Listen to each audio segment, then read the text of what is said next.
kalau dimasak keluar lendirnya ya, Mbak Iya, ya. tapi kalau jadi agak yang bisa bertahan itu terong. Terlebih untuk kaum perempuan itu kan mempunyai alat reproduksi. Banyak sekali benefit menjadi petani. Yang tadinya 4.000 bisa jadi 15.000, itu sangat bisa menunjang ekonomi keluarga.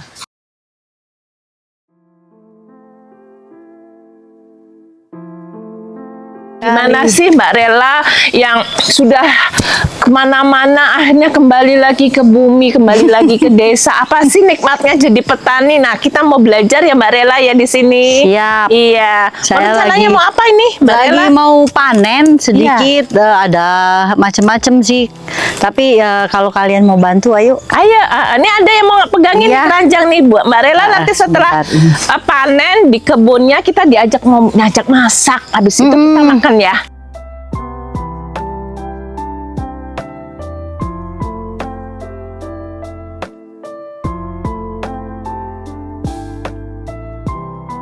Ada yang tahu okra belum? Okra apa sih? Nah, ini coba dikasih pegang dulu. Kalau di dalam dunia global itu kalau kita makan itu kalau dimasak keluar lendirnya ya, Mbak Iya, ya. tapi kalau kami Gitu. jadi digoreng aja, Digoreng. nanti dicocol pakai sambal asem gitu. Iya, Enak. nanti kita nyoba ya. Coba ya. Tanaman-tanaman yang ditanam oleh Mbak Rela di sini.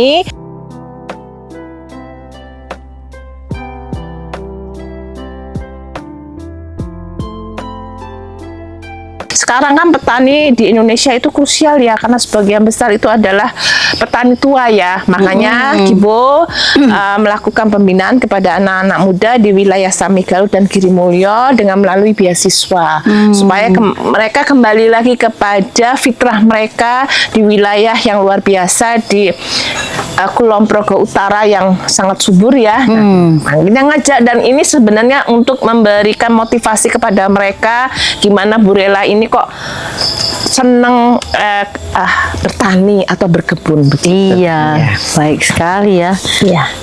Programnya juga pasti menyenangkan karena harus keluar, Iya, outdoor, Mbak. iya. Terus kita bisa lihat ketika tanaman tumbuh, bisa dipanen, dibikin sesuatu. Iya. Asik itu. Oke, iya. Moga-moga menyenangkan ya. Iya. Ayo kita ini ya kakak yang terongnya ya, boleh nih.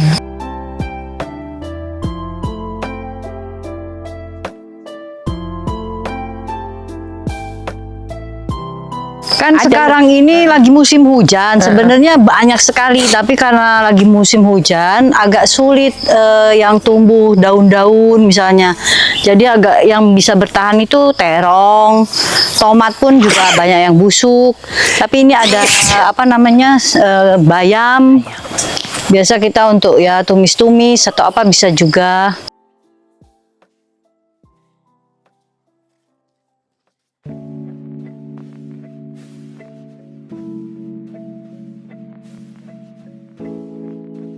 Kita tanam kembang-kembangan aja sih supaya Kupu-kupu datang. iya.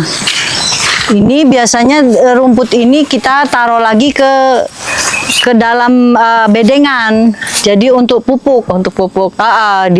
Ditaruh di mulsa Atas ya, gitu. musanya juga sebagai untuk menghambat pertumbuhan tanaman liar. Iya, tanaman liar. Mulsa itu untuk penutup, Penutup, ya. Iya.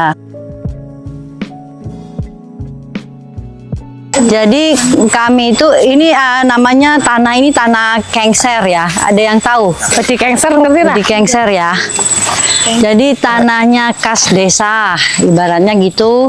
Nah, karena kan itu tanah saya sampai situ. Nah, ini tanah berbatasan dengan sungai, biasanya kan tidak boleh dijual belikan. Nah, kami di RT kami ini mau membuat ini menjadi pusat kegiatan warga.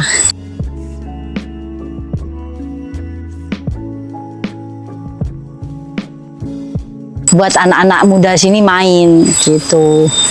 Jadi kapan-kapan kalau sudah jadi mungkin kalian bisa bantuin di apa asik-asik gitu loh sama warga di sini anak mudanya.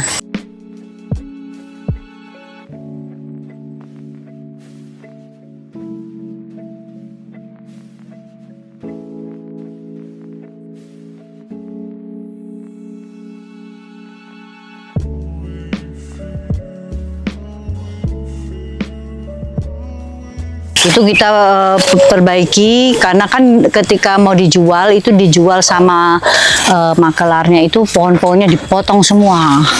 Jadi kami reboisasi lagi. Ya, sayang.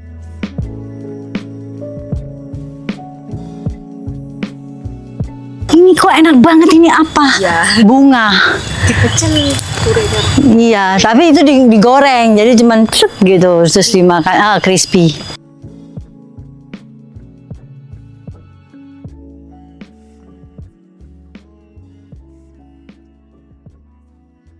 Ketika ada ide ingin punya kebun sendiri di rumah dengan tanaman pangan, siap ya, nanti minta diarahin Mbak Rela gitu ya. Biasanya kita dari kebun itu kita potong-potong, dikukus.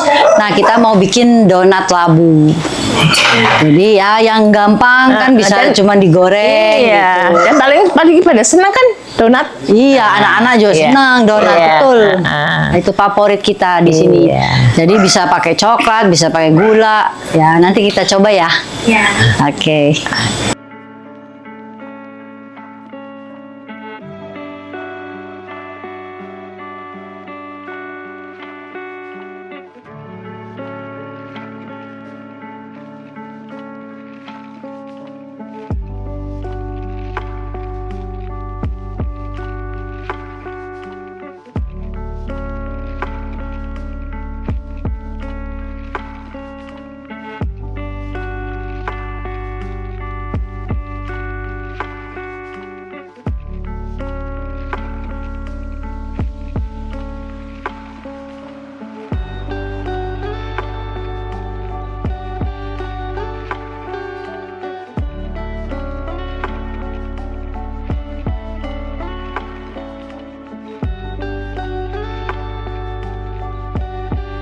Gimana tadi adik-adik, senang tidak dari berkebun ke dunia masak? Senang. Berarti ikut kegiatan beasiswa petani lestari adanya makan dan makan ya? Ini meningkatkan apa? Gizi. Iya. Oke. Tadi kan Bu Amalia sudah menyampaikan bahwa kegiatan hari ini kan untuk memperingati International Years Women Farmer, di mana tujuannya dari FAO akan memberikan gambaran bahwa perempuan itu adalah sebagai tiga tonggak terkait dengan keamanan pangan, nutrisi, serta kemandirian ekonomi. Senior yang paling Yahud yang dimana beliau sudah membuktikan seperti ketahanan ekonomi, bagaimana perempuan itu dengan makanan yang ada di sekitar. Mbak Rela juga Bu Rela juga menggambarkan apa yang ada di sekitar rumah itu bisa menjadi satu olahan yang menarik. Ekonominya kan juga menjadi kuat karena tidak perlu mengeluarkan uang, betul nggak? Ya. Terus pasti seorang ibu atau perempuan pasti memasak dengan penuh cinta sehingga apa yang diolah itu pasti semuanya mengandung gizi atau nutrisi. Baik, terima kasih. Selamat siang semua. Siang.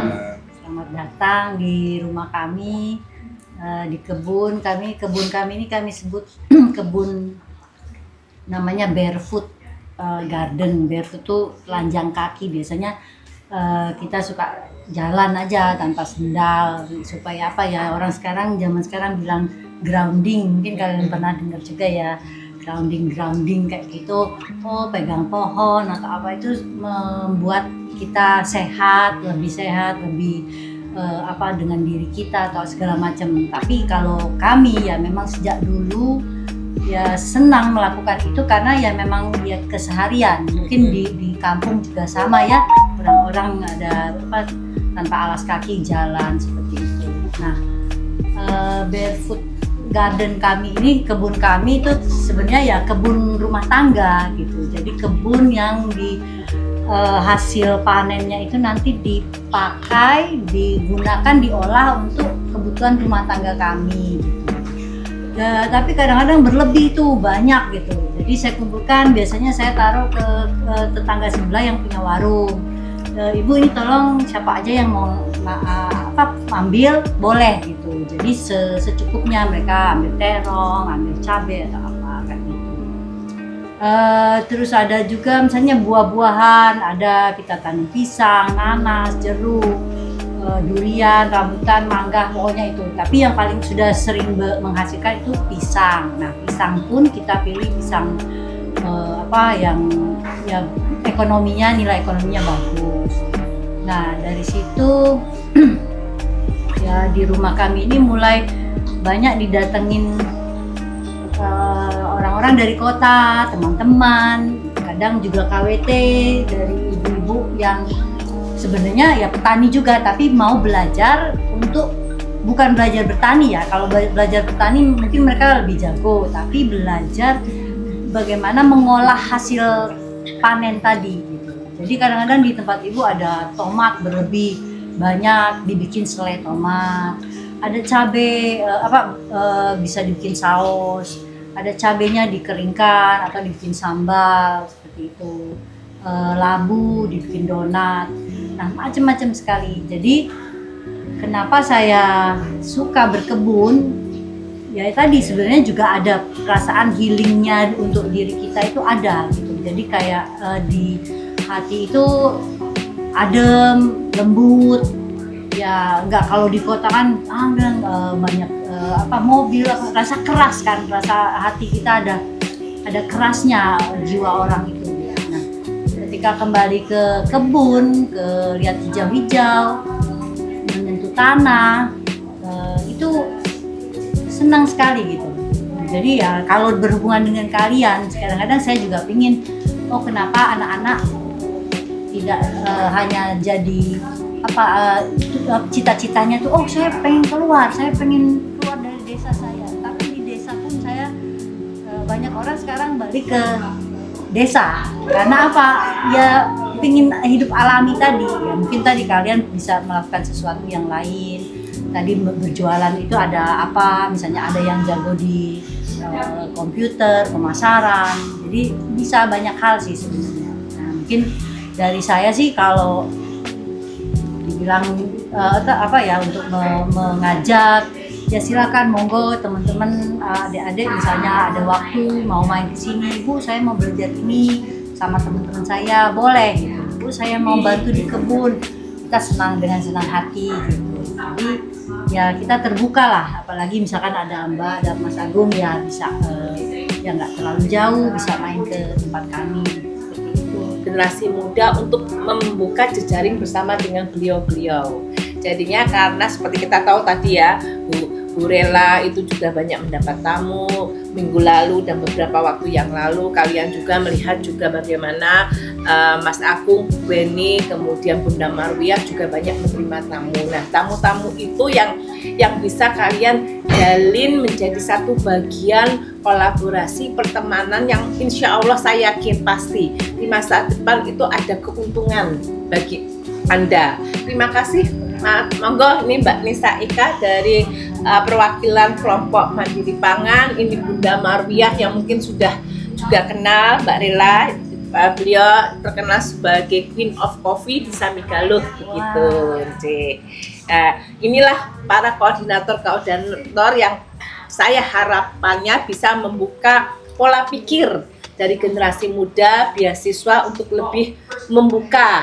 Bukan kemudian akhirnya kalian setelah lulus dari SMA atau SMA itu harus menjadi petani nyangkul nggih Mas Agung, bukan. Tetapi itu salah satu pintu saja. Gitu ya, Adik ya.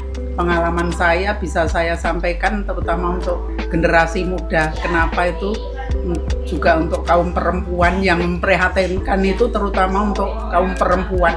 Sekarang itu hampir kan berbeda dengan dulu ya. Kalau dulu orang katakanlah membuat sesuatu itu baru fresh, misalnya meramu sendiri bumbu.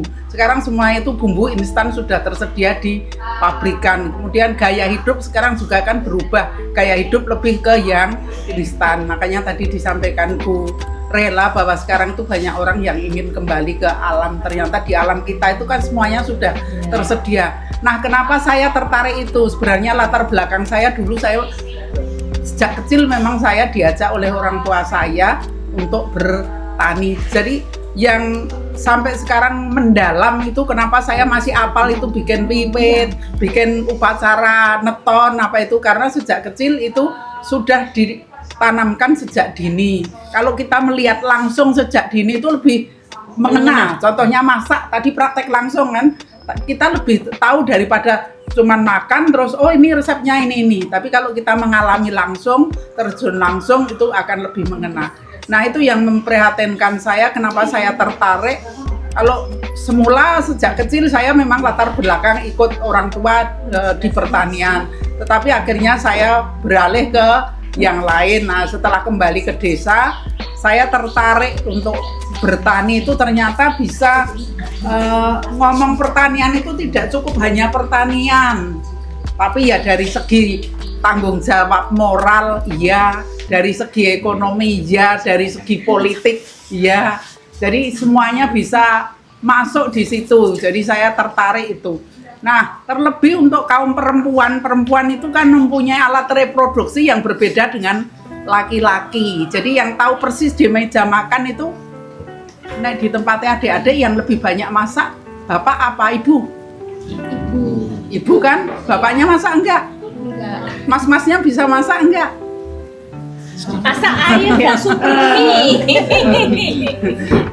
Nah, karena perempuan itu boleh dikatakan sebagai sumbernya pangan yang ada di meja makan, jadi perempuan juga perlu tahu secara persis bagaimana proses budidayanya. Aman tidak untuk kesehatan, aman tidak untuk, terutama untuk anak-anaknya, untuk generasi yang akan datang. Jadi itu memang perlu digali terus-menerus. Mungkin nanti ngomong saya beda dengan Bu Rela, ngomong saya beda dengan Bu Amalia, dengan Mas Agung, dengan Bu Marwiyah, dengan Mbak Beni, itu anggap saja ini adalah sebagai referensi, sebagai kelengkapan ya. Semuanya ada maknanya.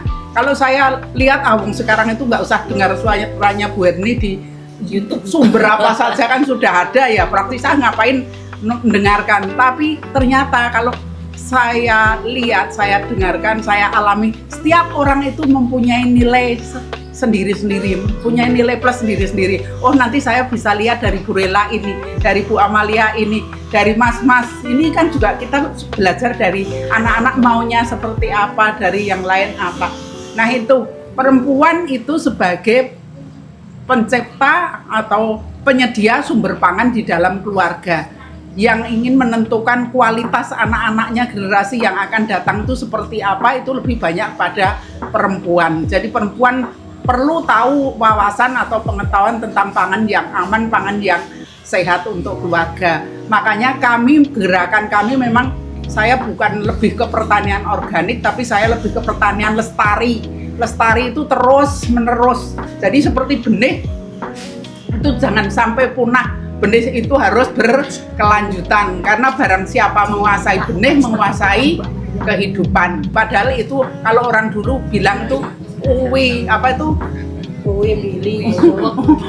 bili, suwek, ganyong dan sebagainya, itu pengganti makanan beras. Tidak hanya beras. Orang kalau sudah makan namanya prowotan itu lebih tahan kenyang daripada kalau sekarang kan citranya kalau sejahtera itu kalau sudah cukup makan beras. Padahal kita dengan makan umbi-umbian itu sudah lebih ayem daripada kita makan dari gandum misalnya, karena kita kan bukan penghasil gandum. Itu yang menjadi PR juga, perhatian ya, kaum muda, generasi muda. Saya sering ngajak anak-anak pertemuan kelompok tani muda yang datang kelompok lansia. Itu yang menjadi keprihatinan. Nah, monggo generasi muda menjadi suatu perhatian. Kenyataannya setelah saya punya anak saya dewasa, anak saya bukan mengambil jurusan pertanian, setelah dia paham ternyata dia lebih tertarik ke pertanian. Dia pengennya nanti kembali ke kampung lagi. Ternyata jadi petani itu indah, menyenangkan, keren kok Mas. Bukan itu terpinggirkan, enggak. Itu jadi itu yang menarik, mengapa saya ingin lanjut itu. Prinsipnya kalau saya jadi petani itu harus jadi petani yang top. Nah ini mumpung musim hujan, gerakan untuk nanam apa saja. Nanti tempat Bu Rela ada benih apa ukra, ada benih apa lagi, jagung, ada benih apa lagi. Boleh ya tukar menukar benih ya Bu ya? Boleh banget ya. Atau minta saja gratis. Nah, ya Bu. barter. Ada benih apa saja kita tanam. Monggo, ini mumpung masih bulan Februari, masih bagus, air hujannya masih cukup. Nanti Maret itu kan sudah Maret itu kan hampir berhenti. April lah, hampir habis. Nah, itu kan Mei hilang. Secara Jawanya Juli, Juni itu kan Juni Mei. Kalau dulu kan ambil air pakai Juni Mei hilang. Nah, mumpung itu gerakan untuk menanam. Titen, T-nya yang lain boleh panjenengan artikan yang lain apa titen.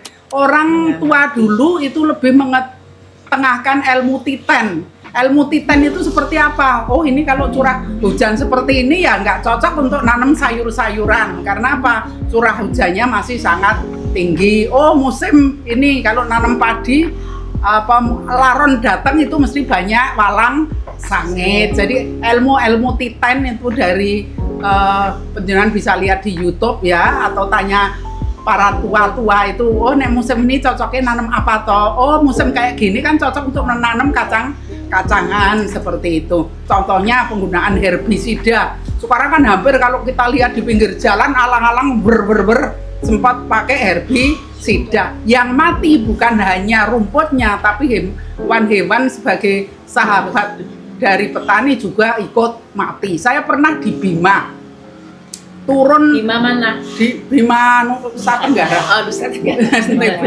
Itu begitu turun itu langsung sudah kelihatan gersang sekali. Kenapa gersang? Setiap Sabtu gerakan pemerintah itu nyemprot pakai herbisida. Dampaknya akhirnya yang mati tidak hanya tanaman yang rumput, tanaman besar ikut mati. Sehingga maharnya dulu pakai sapi, misalnya satu perempuan pakai sapi 10, nah sekarang satu saja susah karena rumputnya juga sudah susah.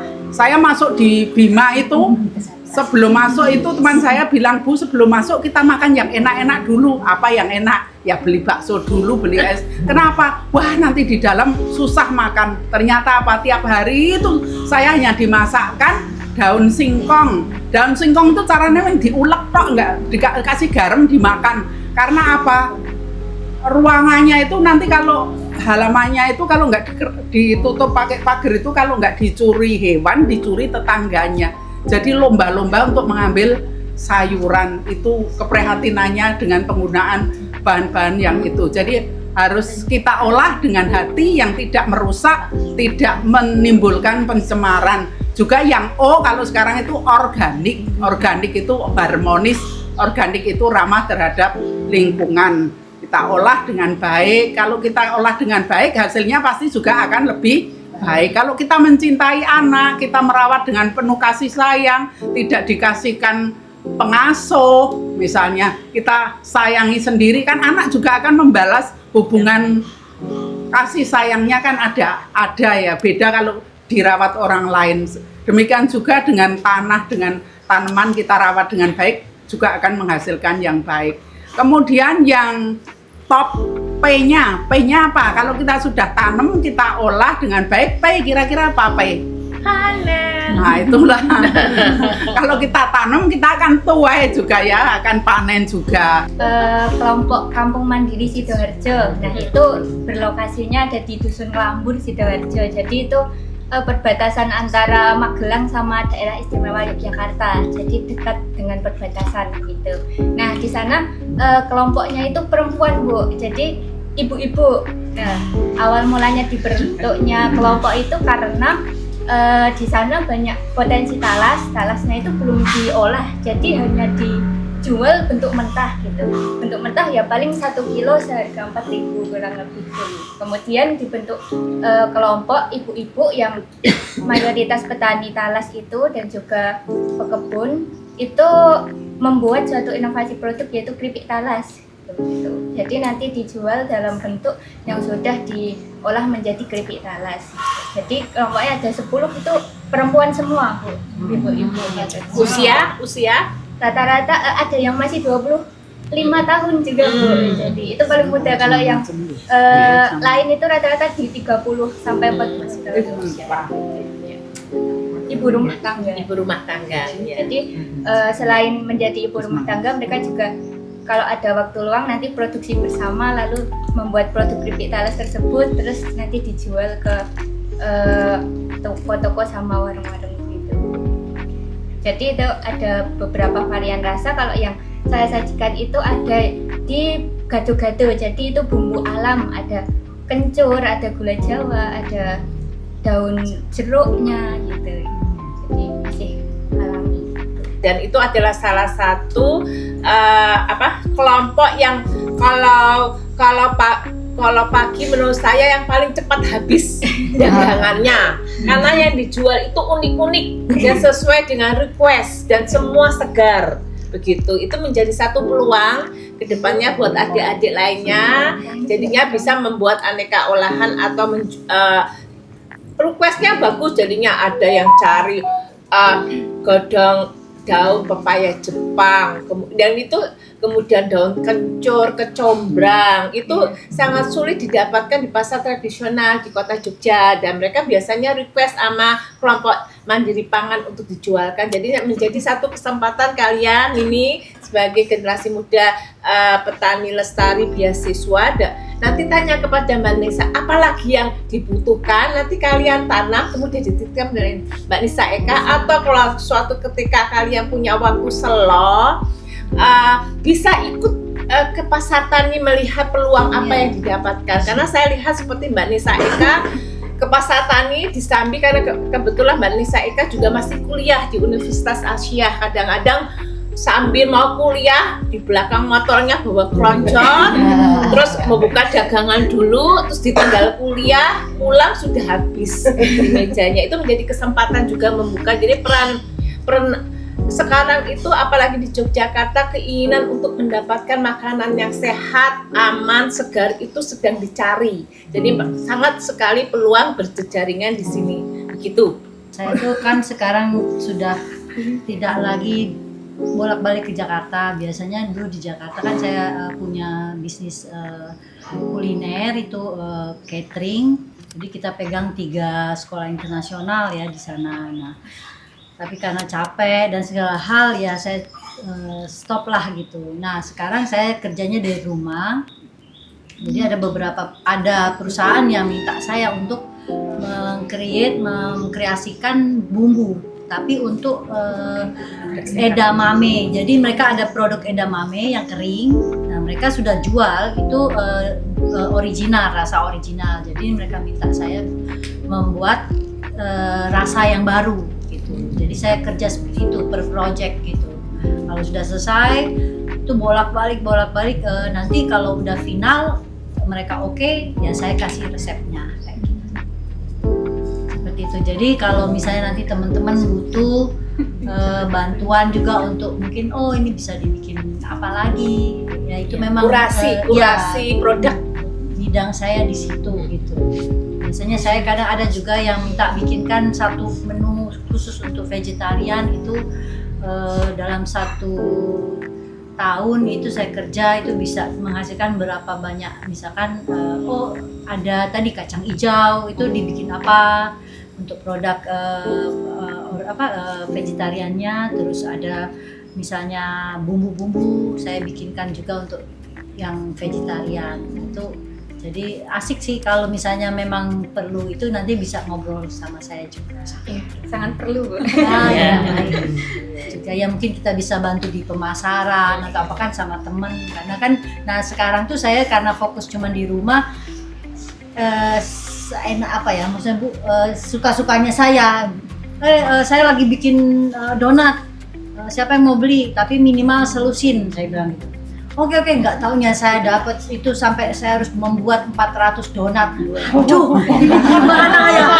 Aku ya tadinya ya ini pengen santai, pengen iseng, nggak taunya yang pesen 400 tanya itu sampai penuh. Oke, ya udah besok lagi ya. Ini saya cuma bikin 10. Cuma saya yang nawarkan, nggak mau menerima pesanan karena takutnya membludak tadi. Jadi tapi kita sudah mulai dengan RT sini ada telur asin, telur bebek gitu, terus kita jual, terus ada yang bikin gula juga kita bantu wilayah sini gitu. Jadi bisa kita ini. Ya, seperti kita ketahui Bu Rela, Bu Herni, Mas Agung maupun Bunda Marwiah itu kan memiliki jejaringan yang sangat luas, jadinya menjadi kesempatan adik-adik generasi muda ini untuk memanfaatkan kebetulan Bu Rela tadinya pesenannya pengennya cuma bikin donat 10 ternyata 400, berarti kan menjadi peluang Anda, Bu. Atau suatu ketika ini siapa yang mau bantuin, ini kok tiba-tiba, nah bisa kan bantuin Bu Rela, selain belajar mengenai rahasia-rahasia bikin donat yang bagus, kan juga pasti dapat uang, dan dapat uangnya kan tidak jauh dari rumah, begitu ya. Ini ada sebenarnya satu sarana kita saling bersilaturahmi, membuka jalan bagaimana tetap ujung-ujungnya piye caranya golek duit. Kamu tuh beruntungnya kamu tuh punya tempat. Karena tidak banyak di luar negeri sana banyak orang yang tidak punya tempat.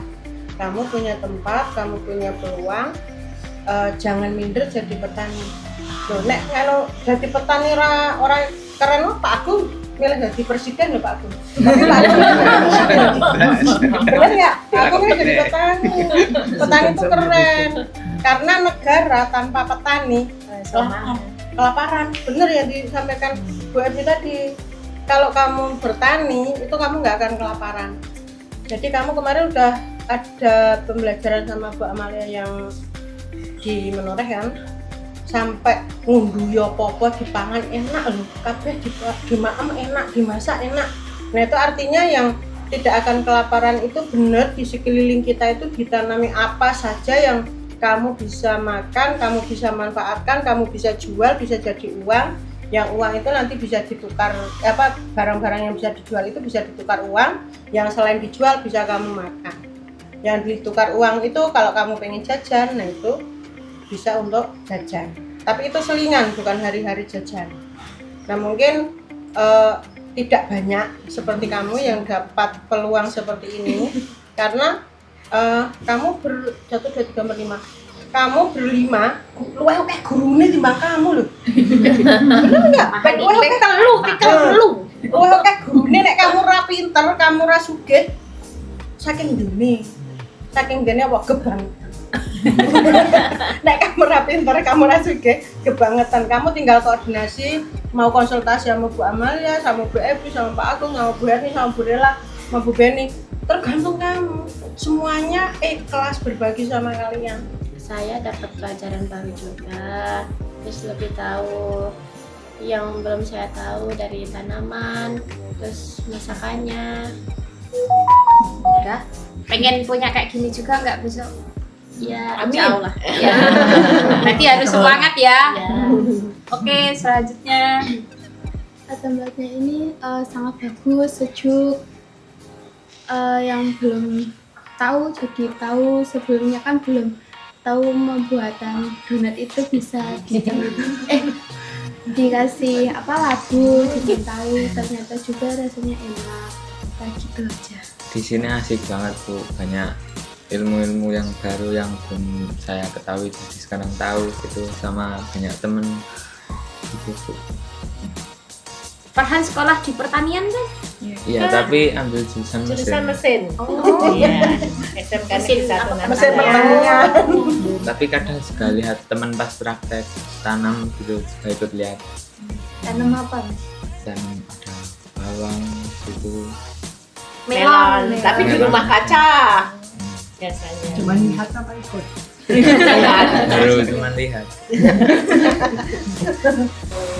Oke, Teras Mitra Share Podcast.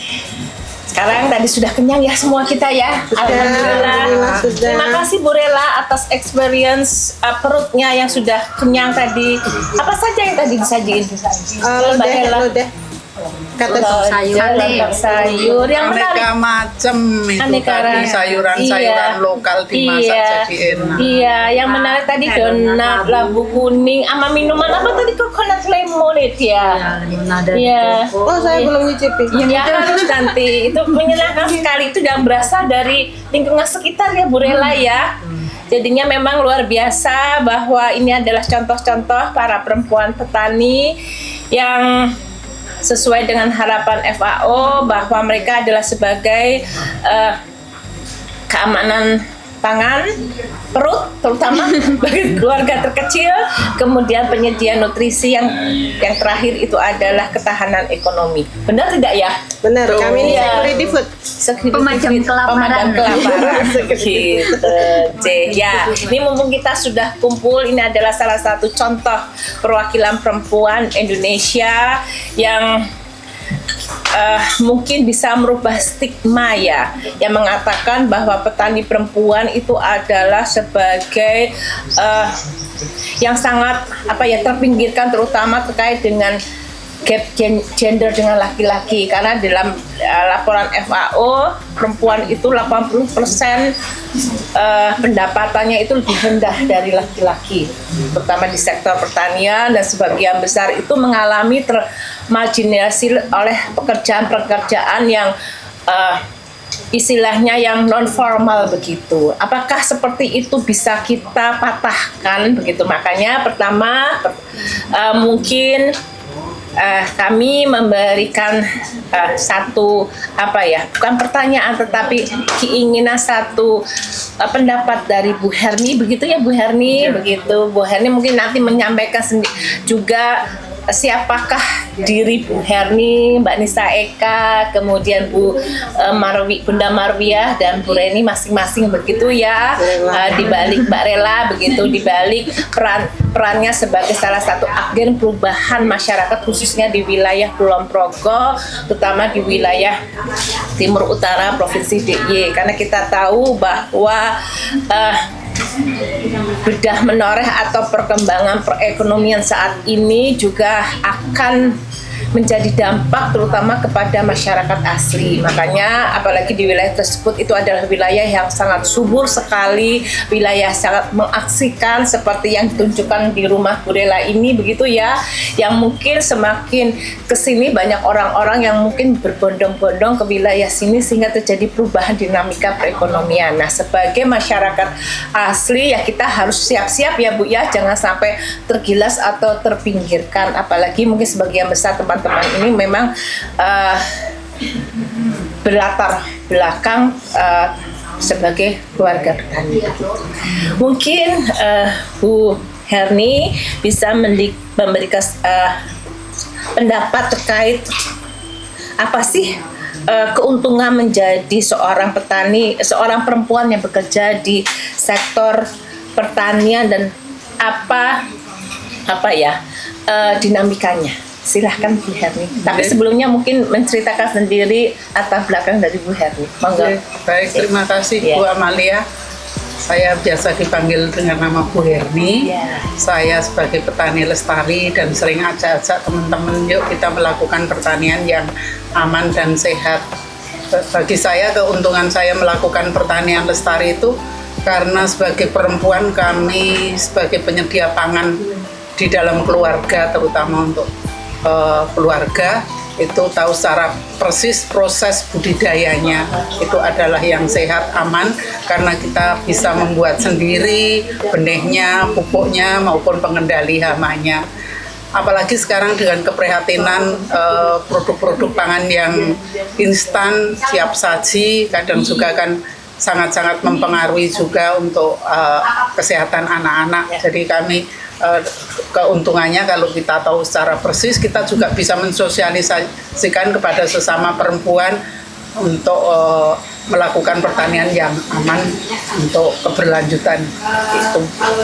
Terima kasih Bu Herni. Sama-sama. Sekarang kembali kepada Mbak Nisa Eka. Nah, Mbak Nisa Eka ini adalah sebagai salah satu contoh dari petani muda yang beraktivitas di wilayah Samegalih Kulon Progo. Nah, sebagai ini salah satu petani mungkin yang muda ya di wilayah sana, karena kita tahu bahwa rata-rata petani di Indonesia itu rata-rata usianya di atas 60 dan hanya memiliki secara data statistik itu 0,2 hektar ya per keluarga petani untuk pendapatannya.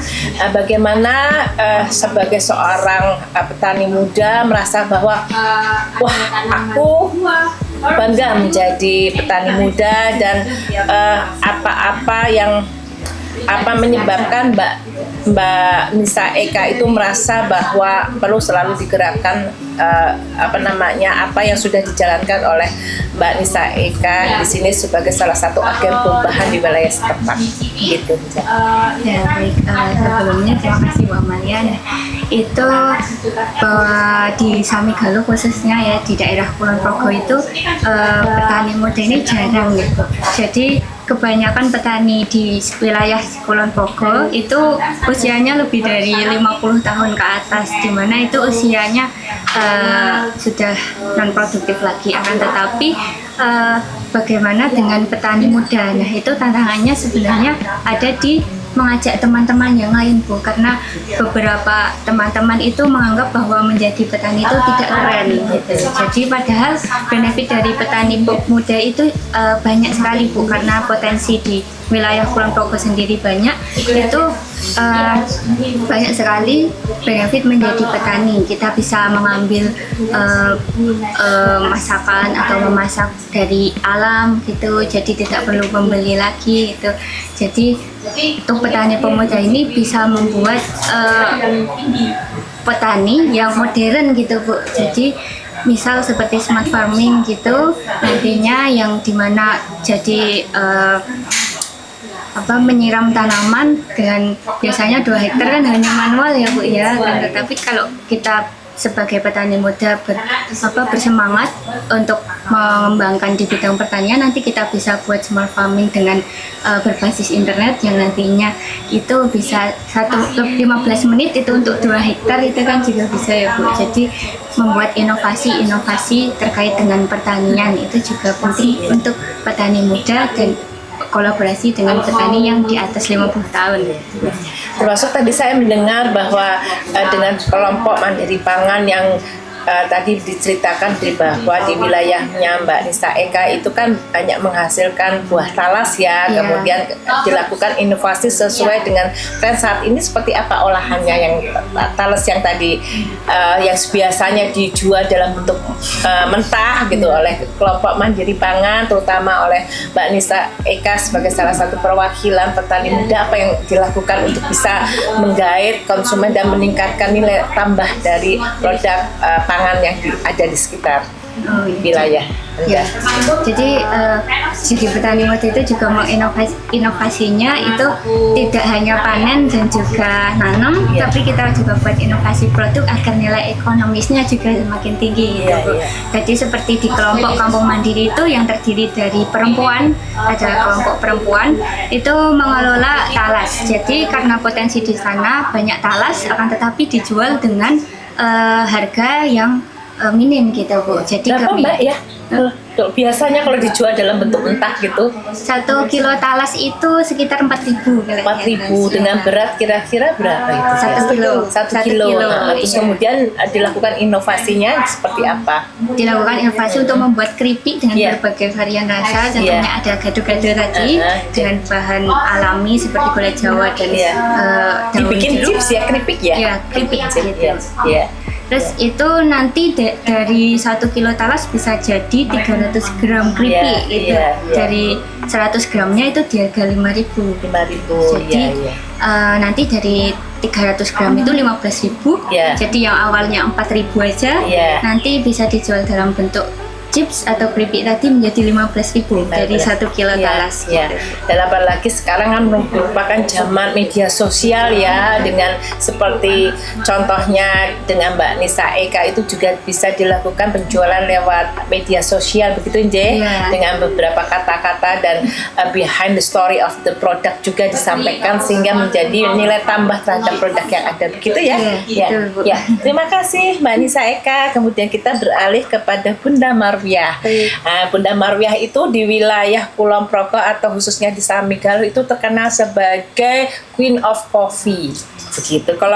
Kalau mendengar Ratu Kopi di daerah Kulon Progo pasti nunjuknya Bunda Marwiah begitu. Jadinya Bunda Marwiah itu jadinya bisa menjadi salah satu contoh perempuan penggerak kewirausahaan begitu. Nah, menurut Bunda Marwiah sebagai salah satu penggerak perubahan, terutama bagaimana mengusahakan produk-produk yang dihasilkan, contohnya seperti kopi itu, apa sih manfaat apa sebagai perempuan di dalam mengupayakan sehingga benar-benar menjadi istilahnya yang diharapkan oleh FAO di dalam tahun internasional ini, bahwa perempuan itu sebagai penjaga keamanan pangan termasuk kemandirian ekonomi. Mungkin bisa dijelaskan sebagai Queen of Coffee di wilayah Samidal Kulon Progo. Baik, terima kasih. Selamat siang. Nama saya Marwia. Ya. Biasa disebut atau dipanggil Mbak Mar, karena kebetulan Mbak Mar itu sendiri sudah diakui sebagai brand. Karena yang diluluskan di HAKI sebagai brand kopi adalah Mbak Mar. Tapi terlepas dari kegiatan kopi, memang awalnya kami memang memperdalami sebuah kegiatan pertanian atau perkebunan, khususnya komoditas kopi. Akan tetapi untuk kegiatan para petani perempuan, kita merambah ke semua komoditas dan terutama komoditas ketahanan pangan. Karena perempuan selain memanage ketahanan pangan, perempuan juga sebagai bukan menggantikan ya, akan tetapi perempuan sebagai konco wingking atau enggak berlaku. Yeah. Jadi perempuan itu sebenarnya kami akan menghilangkan sebagai ketergantungan kepada suami. Yeah. Jadi kalau boleh dibilang, kalau sebuah keluarga itu kakak adalah suami, akan tetapi di perekonomian atau ketahanan pangan kakak belum tentu seorang suami. Jadi perempuan juga boleh dibilang atau boleh beralih menjadi kakak dalam sebuah keluarga untuk menunjang ketahanan pangan atau ketahanan ekonomi keluarga. Sama-sama dukung-mendukung di dalam pergerakan perekonomi satu keluarga ya. Istilahnya sama-sama berdiri sama tinggi, duduk sama sama rendah gitu ya. Terima kasih Bunda Marwia. Nah, tadi kita sudah mendengarkan 3 orang perempuan petani yang semuanya itu lahir ya di wilayah pedesaan, khususnya di wilayah Kulon Progo. Nah, yang terakhir ini adalah Bu Rela sebagai tuan rumah yang kebetulan sepertinya bukan berasal dari sini ya Mbak. Dari kepulauan dari Palembang, dari Sumatera, yang entah dengan angin apa 4 tahun ini kemudian pengen kembali ke desa, jadi hidup di desa, terdampar gitu, kembali ke desa atau kembali ke bumi ya. Kita mengidentifikasi bahwa kita tahu desa itu adalah sesuatu yang sangat dekat terus dengan hati, dengan bumi pertiwi. Jadinya di dalam tema kembali ke bumi ini mungkin berdasarkan pengalaman dan pengetahuan yang sudah melalang buana kemana-mana ini, Mbak Rela begitu. Tapi udah rela meninggalkan Sumatera? Sudah rela. Ya. Sebentar, saya lihat contekan agak panjang. Bagaimana? Karena mengabdikan hidup ke desa kan pasti identik dengan pertanian ya. Bagaimana menurut Mbak Rela dengan pengalaman dan ilmu pengetahuan yang didapat selama ini, bagaimana caranya seorang perempuan petani itu bisa melakukan aksi promosi di dalam salah satunya yang perlu kita itu adalah kesetaraan gender, dan termasuk bagaimana dalam mengimprove kehidupan perempuan saat ini. Silahkan Ibu Rela. Baik, terima kasih. Nama saya Rela. Ya, tadi saya bukan berasal dari Kulon Progo, tapi dari Sumatera. Tapi ketika kami memilih tempat ini, jatuh cinta dan sudah 4 tahun di sini. Jadi saya juga memang melihat peran perempuan ketika dalam komunitas petani itu lebih tidak setara. Nah, bagaimana menurut saya, pengalaman saya dengan bisa meningkatkan itu, mungkin tadi ibu-ibu atau perempuannya sendiri harus mau terlibat dalam berbagai keputusan. Ya, dinamika di pertanian itu sendiri. Misalnya, tahu harga, tahu misalkan seperti apa tanam, mau menanam apa, keputusan-keputusan boleh ikut sebenarnya. Nah, lalu juga selain itu berkaitan nanti dengan perekonomian. Kenapa kita perempuan yang kita pegang uang, misalnya kita jaga, kita ada uang seperti ini harus cukup seperti apa. Nah, itu lebih ke nilai tambah, produk nilai tambah tadi. Jadi dari hasil kebun tadi, kalau cuma sama seperti yang Mbak Nisa bilang tadi, itu sangat penting. Karena apa? Yang tadinya 4.000 bisa jadi 15.000, itu sangat bisa menunjang ekonomi keluarga. Dari situ balik ke Ibu Bunda Marwiyah, bahwa tidak tergantung kepada suami sepenuhnya. Bukan kita tidak ini, tapi secara ekonomi kita juga kuat. Saya bisa punya penghasilan sendiri yang yang kita hasilkan dari bidang pertanian tadi. Jadi dengan masuk sedikit-sedikit, kita juga punya hak yang setara. Seperti itu menurut saya.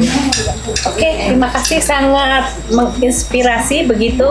Terima kasih kepada Ibu Rela, Bunda Marwiyah, Mbak Nisa Eka maupun Bu Hermi. Saya Amalia dari Kibo di Tahun Internasional Perempuan Petani 2026. Ayolah kita bersama-sama bergandengan tangan bahwa pertanian itu bukan sekedar sesuatu yang perlu kita tinggalkan atau kita pojokkan, tetapi kita sebagai perempuan, pertanian itu adalah bagian dari aktivitas dinamika kita sehari-hari. Begitu? Juga kan? Begitu, setuju. Dan marilah kita semua saling berkolaborasi bersama-sama. Terima kasih atas kesempatan semuanya, dan mari kita membangun sama-sama petani muda seperti apa yang dilakukan oleh Ibu dengan program beasiswa Petani Lestari, untuk sama-sama saling mendukung, membina mereka sehingga Indonesia sebagai negara yang boleh dikatakan memiliki penduduk produktif terbesar, salah satu dari 4 negara di dunia, dan memiliki keberagaman pangan terbesar di dunia, menjadi negara yang kuat, tangguh dalam ketahanan ekonomi, bisa memberikan nutrisi atau gizi yang baik bagi keluarga, maupun memiliki keterpenuhan terhadap pangannya. Terima kasih, sampai jumpa lagi.